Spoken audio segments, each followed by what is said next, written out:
Hello everyone and welcome to another tutorial in the tips and tricks segment on the channel The Power of Excel.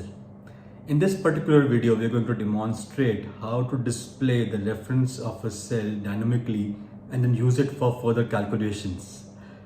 This is particularly important in an organizational setup looking at automating calculations in an Excel workbook by making use of dynamic cell references.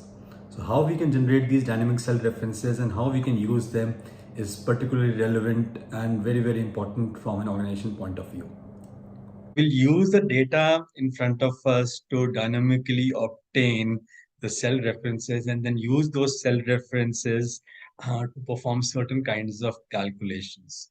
The data given is a set of random dates along with the weekday names. And what we want to achieve is to get the value of the cell reference in column G. But before that, we'll need to do this. We'll try and perform these calculations step by step so that you are able to understand what we are trying to achieve here.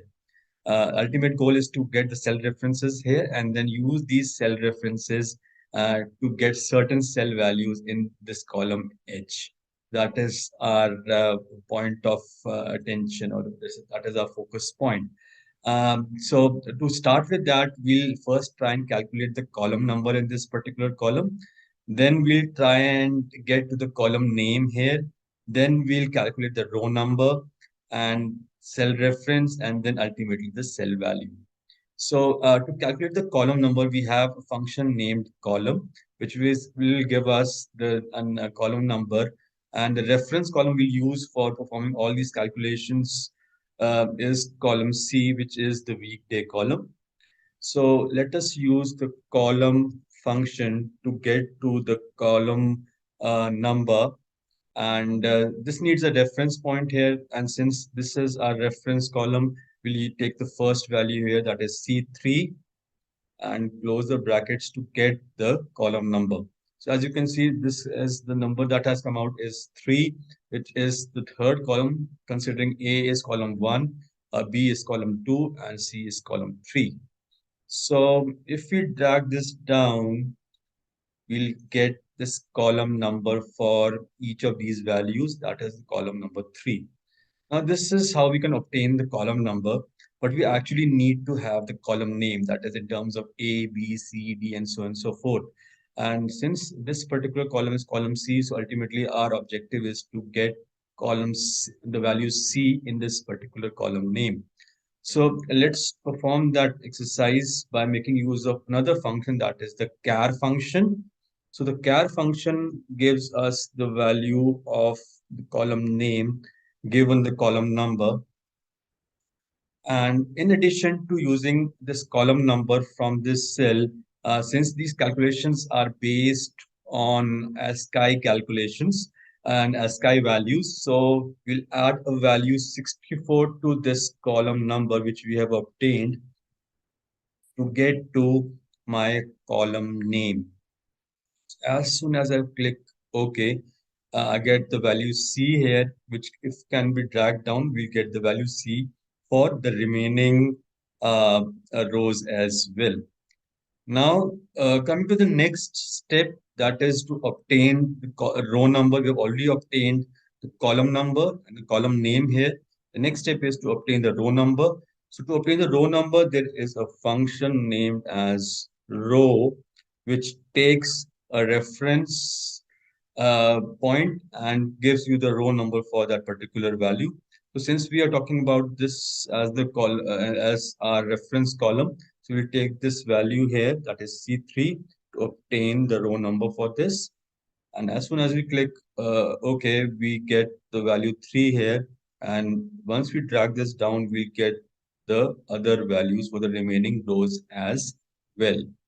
So this is the row number. Now, the objective is to get the cell reference. The cell reference, as you already know, is a combination of the column name and the row number. And to get that reference, we'll try and concatenate these two values. So there are multiple methods by which we can concatenate. Right now, we'll use the ampersand symbol to concatenate these values. So this will be equal to get the cell references, this will be equal to this, and then concatenate, we can do with the help of the ampersand symbol, and we'll put the row number value, that is F3.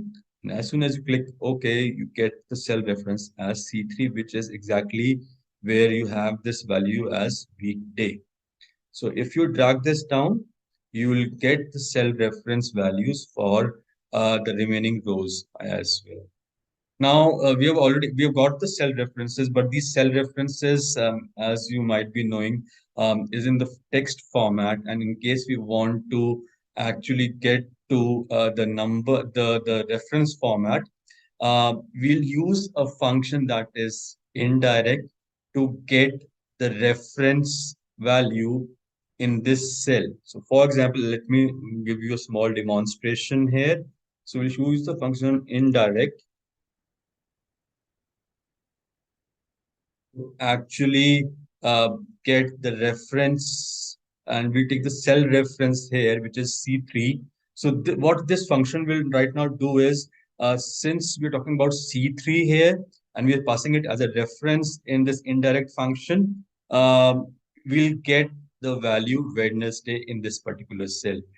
So this indirect function also has second parameter, where we need to specify whether the style we want is R1C1 style or we want the A1 style of referencing. Since we are looking at using the A1 style of referencing, so we'll enter the value true here and click OK.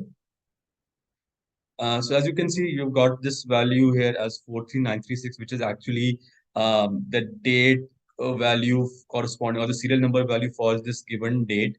And if we try and drag this down, we'll get the remaining values as well. And in case you want to have the names behind this, something we had demonstrated in the last tutorial as well, we can actually go to the custom formats, going to format cells and custom format, and use the format that is DDDD. Right. As soon as you do this, you will get back the cell reference value, that is Wednesday, Tuesday, Monday, Friday, and so on and so forth, which is exactly the same as this. So as you can see, this in this tutorial, we have demonstrated how to obtain the column number first, then the column name, the row number, the cell reference, and ultimately the cell value here. We could have done it in one single go, but since that would have involved use of nested functions, we have tried to do it step by step. So that is it for this particular video. Also, this was the solution for the last question of the week contest, which was put on the channel, posted on the channel last week, which unfortunately nobody could answer. So this is how we can actually obtain the cell references by making use of a combination of different functions. And to get the question was about getting to the column name. So the answer would stop at this point, which is using a combination of the column function and the char function. So if you have enjoyed watching this video, please do share it with your friends, your colleagues, and your subordinates. More such content coming up really shortly on this channel, that is the power of Excel. So please do recommend this channel to everyone around you.